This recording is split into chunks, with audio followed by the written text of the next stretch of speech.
we are continuing after the Jerusalem Council. Paul and Barnabas, and along with Judas and Silas, back to Antioch with the written letter. यरुशलेमको परिषदपछि लिखित पत्र सहित Paul र Barnabas यहुदा र सिलासको साथमा एन्टिओखियामा आए. So it was very historic moment that Paul now could preach the gospel without any objections from the former Jerusalem church members.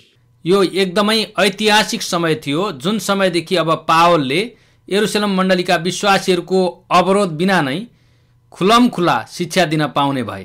It's been objected very strongly as they traveled during the first missionary journey. Now it's clear. उनीहरूको पहिलो mission यात्रामा धेरै विरोधहरू भएका थिए तर अब त्यो सबै सकिएको छ.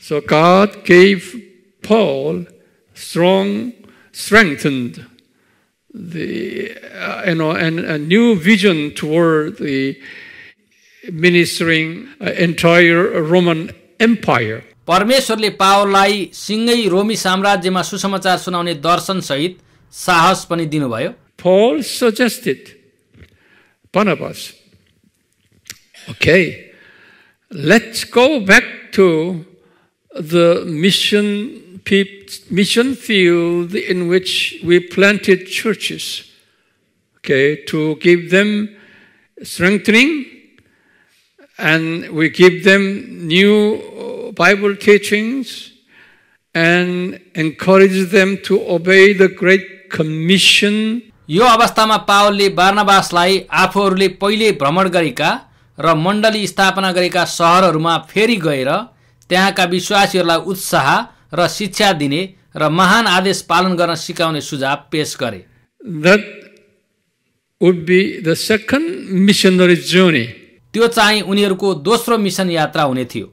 This suggestion was made here in AD 49, right after the Jerusalem Council. यो कुरा सन् 49 तिरको हो जुन यरुशलेम परिषदको लगत्तै पछि थियो. So AD 49 is very special year. यसैले यो सन् 49 चाहिँ धेरै महत्त्वपूर्ण वर्ष हो. James wrote letter to his disciples in Turkey here.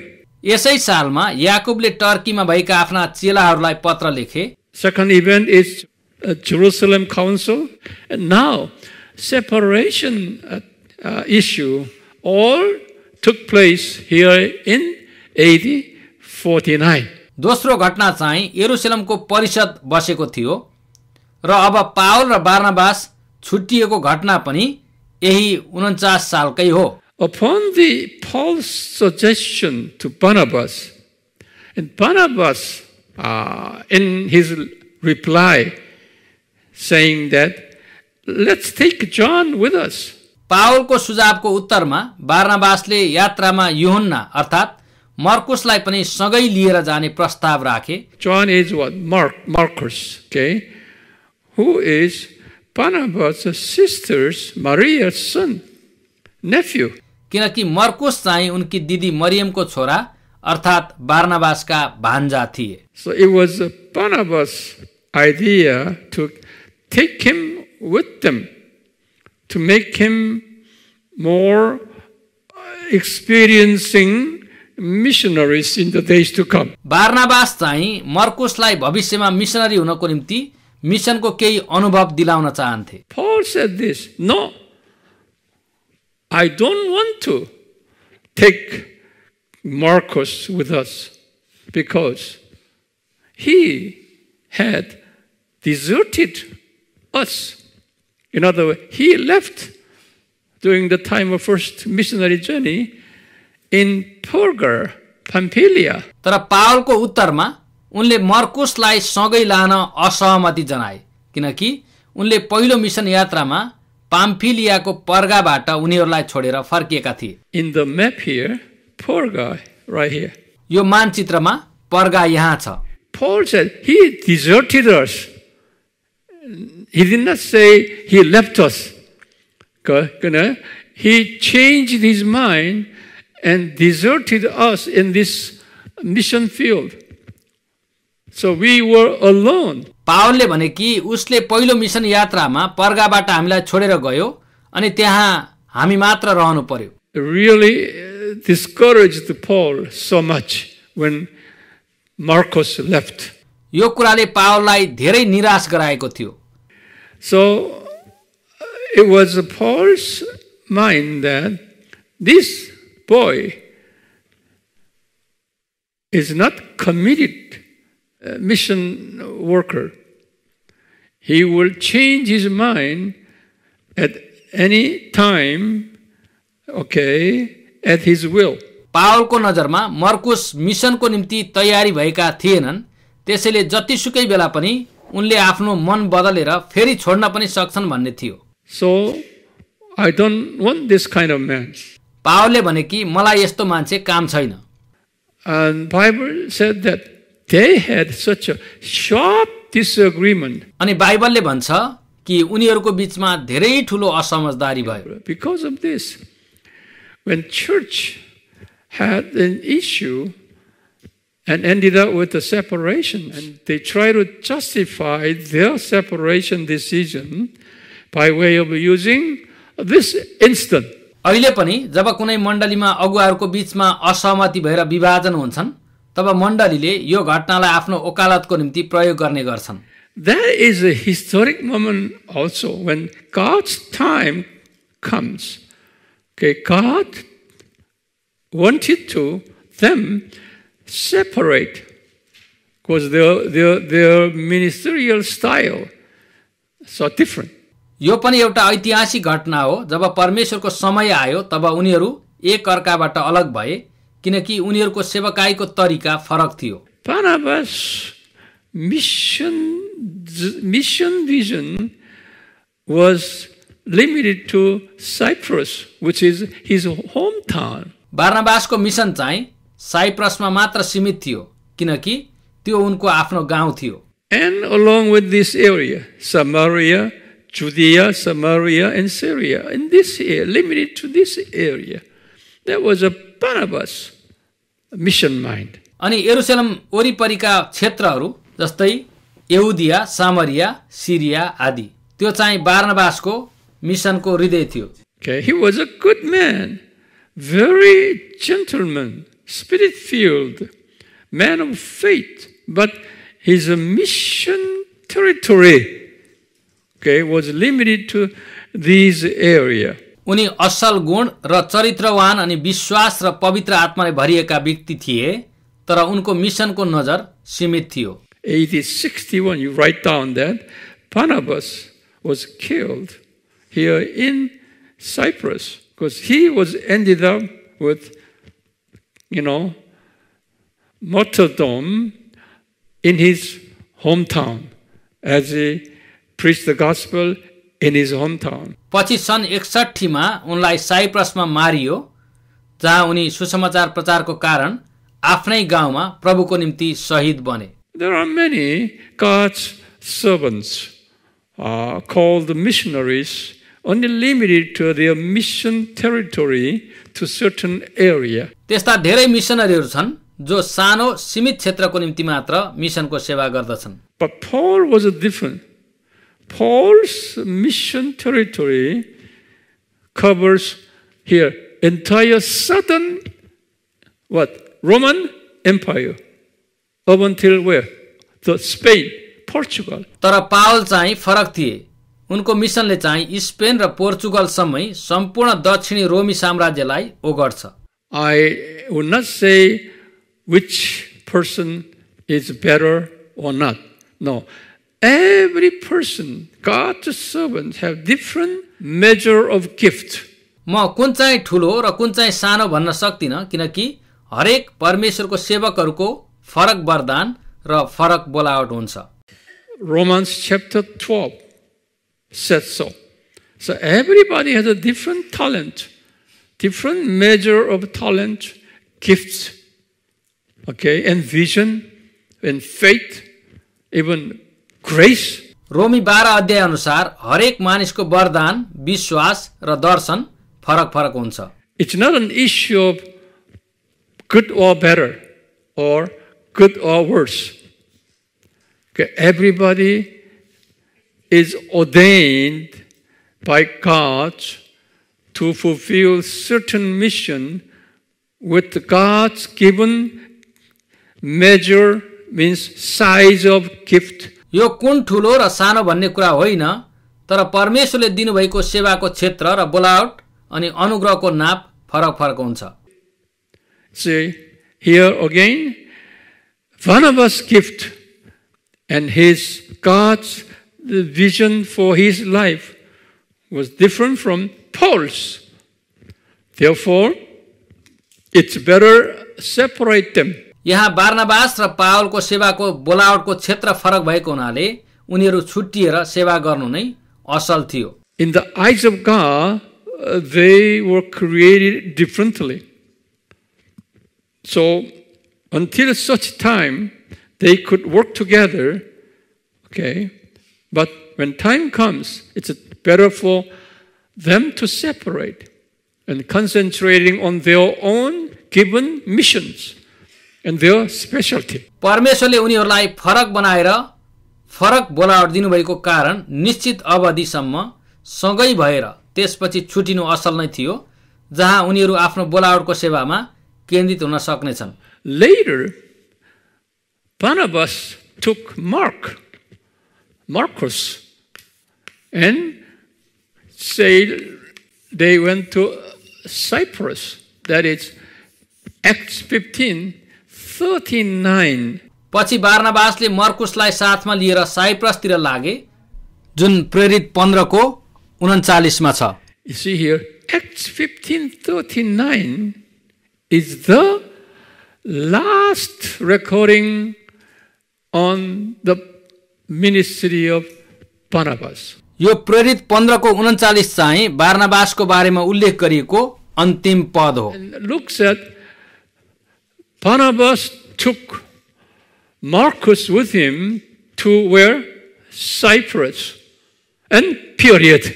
यहाँ लुकाले बारनाबास मर्कुसलाई साथमा लिएर साइप्रसतिर लागे भनी लेख्छन्, त्यसपछि उनको बारेमा केही छैन। We don't know thereafter what had happened thereafter in the life of Barnabas.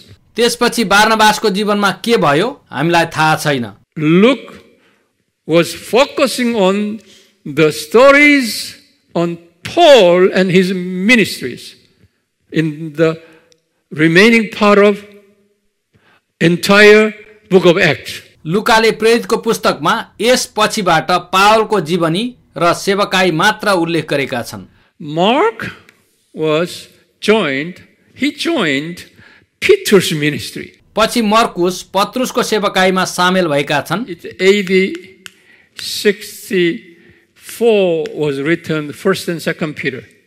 AD 64 and 65 he died in upside down cross. पत्रुसको पत्रहरू सन् 64 मा लेखिएका थिए अनि 65 मा उनलाई क्रुसमा उधोमुन्टो पारेर टाँगिएर Mario. 1 year prior to his crucifixion, Peter wrote First Peter and 2nd Peter. पत्रुसले आफ्नो मृत्यु भन्दा 1 वर्ष अघि पहिलो र दोस्रो पत्रुसको पत्र लेखेका थिए। In his 1 Peter chapter 5:13, he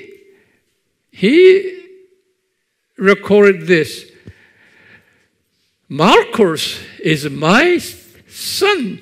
पहिलो पत्रुस 5 को 31 मा पत्रुसले मर्कुसलाई मेरो छोरो भनी सम्बोधन गरेका छन्। We are assuming that the 1st Peter and 2nd Peter, these two letters were written by Marcus. Peter's receiving messages verbally expressed it. Marcus was the one who wrote in his hand. हामीलाई थाहा छ कि पत्रुसका दुवै पत्रहरू पत्रुसले पाएको सन्देशहरू मर्कुसले पत्रुसको तर्फबाट लेखेका थिए। Peter died here in 65. Marcus died around plus and minus AD 70 in Alexandria, Egypt. पत्रुस सन् 65 मा मारिए भने मर्कुस चाहिँ सन् 70 मा इजिप्टको अलेक्जेन्ड्रियामा मारिएका थिए। Peter was crucified in Jerusalem. Peter and Marcus was carried by chariot in where? Alexandria, Egypt. पत्रुसलाई यरुशलेममै क्रुसमा मारिएको थियो भने मर्कुसलाई इजिप्टमा घोडाको रथमा बाँधेर सडकमा घिसारेर मारिएको थियो। Paul appointed Timothy as his spiritual son. पावलले चाहिँ तिमोथीलाई आफ्नो आत्मिकी छोरोको रूपमा लिएका छन्। Timothy was not a full-blooded Jew. He was half-blooded Jew. Timothy चाहिँ पूरा यहुदी थिएनन्, तर उनी मिश्रित यहुदी थिए। His mother's side Jewish, but his father's side Greek. उनकी आमा यहुदी थिइन्, तर बुबा चाहिँ ग्रीक थिए। Because it was God's design to have a Timothy who has a double culture background. परमेश्वरले दोहोरो सांस्कृतिक पृष्ठभूमि भएका तिमोथीलाई चुन्नुभयो। So the Timothy carried two cultures, Jewish culture and Greek culture. So it is far better. तिमोथीको दुईवटा सांस्कृतिक पृष्ठभूमि मिसनको निम्ति धेरै प्रभावकारी थियो। Paul was diaspora. Peter was not. That's why Peter has very limited mindset, focusing mainly on his own people and his own territory. पावल प्रवासी यहुदी थिए, तर पत्रुस यहुदी मात्र भएका हुनाले उनको सेवाको क्षेत्र आफ्नै मानिसहरू र आफ्नै क्षेत्रमा सीमित थियो। Barnabas was diaspora. His vision went all the way to Cyprus. Barnabas प्रवासी यहुदी थिए, जसको कारण उनको हृदय साइप्रससम्म पुग्यो। Paul also was diaspora, but his vision went all the way to southern parts of Roman Empire. पावल पनि प्रवासी यहुदी नै थिए, तर उनको मिसनको मन चाहिँ पूरा दक्षिणी रोमी साम्राज्यसम्मै पुगेको थियो। To support Paul's vision, Paul needed Timothy, who possessed double cultural mind.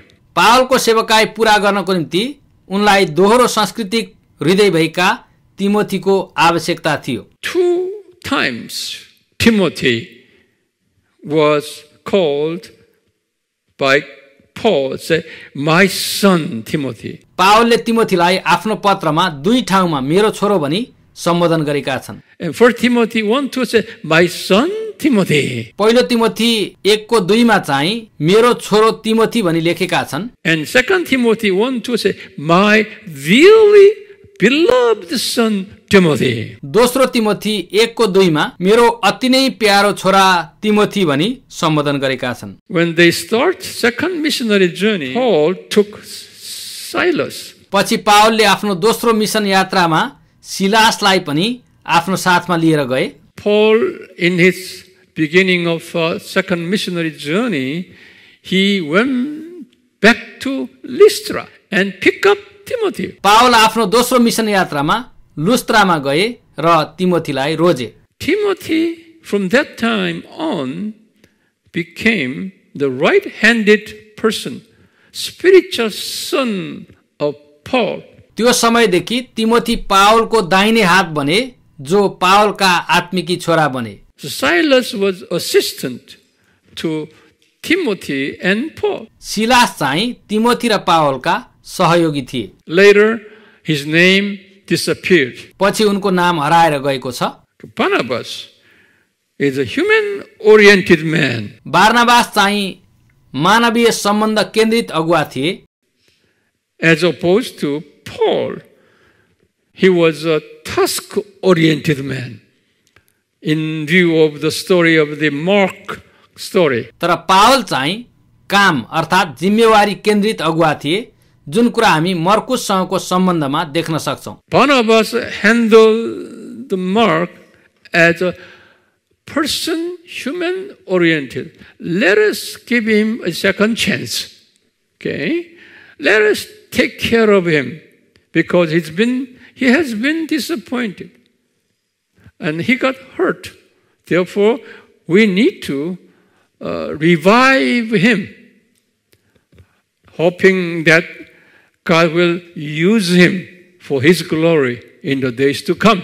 बारनाबासले चाहिँ मर्कुसलाई फेरि दोस्रो मौका दिन चाहे। मर्कुसको मन दुखेको छ, त्यसकारण त्यसलाई राम्रोसँग सम्हालेर पछि आउने दिनमा प्रभुको सेवामा काम लाग्ने व्यक्ति हुन सहायता गर्नुपर्छ भन्ने बारनाबासको धारणा थियो। But Paul was very much different view on Mark. तर मर्कुसको बारेमा पावलको धारणा फरक थियो। God will not use that kind of, failure. That was Paul's mind. परमेश्वरले त्यस्तो असफल मानिसलाई प्रयोग गर्नुहुन्न भन्ने पावलको धारणा थियो। He was very much task, job oriented. We have to go further to entire, at least the southern part of Europe, to carry the gospel of Jesus. God will not use such a dropping person, just changing mind in the middle of the spiritual battle. पावल चाहिँ मर्कुस कम्तीमा पनि बीचमा छोडेर फर्कनु नहुने थियो।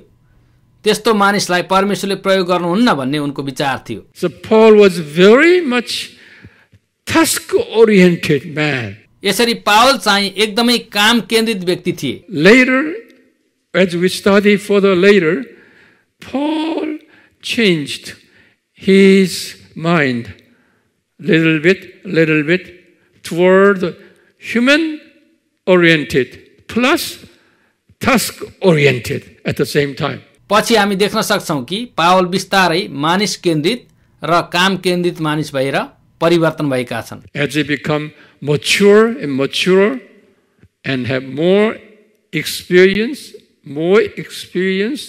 in dealing with men and dealing with the ministers, dealing with the servants, dealing with the Christians in international communities, his mind has been slowly changed toward the human-oriented plus job-oriented. जसै उनी परिपक्व हुँदै गए अनि धेरै मानिसहरू, अगुवाहरू र अन्तर्राष्ट्रिय मानिसहरूसँग व्यवहार गर्दा गर्दा उनी बिस्तारै मानिस केन्द्रित र काम केन्द्रित व्यक्तिको रूपमा परिवर्तन हुँदै गएका छन्। You can see God's interference in his life in dealing with the people and ministries.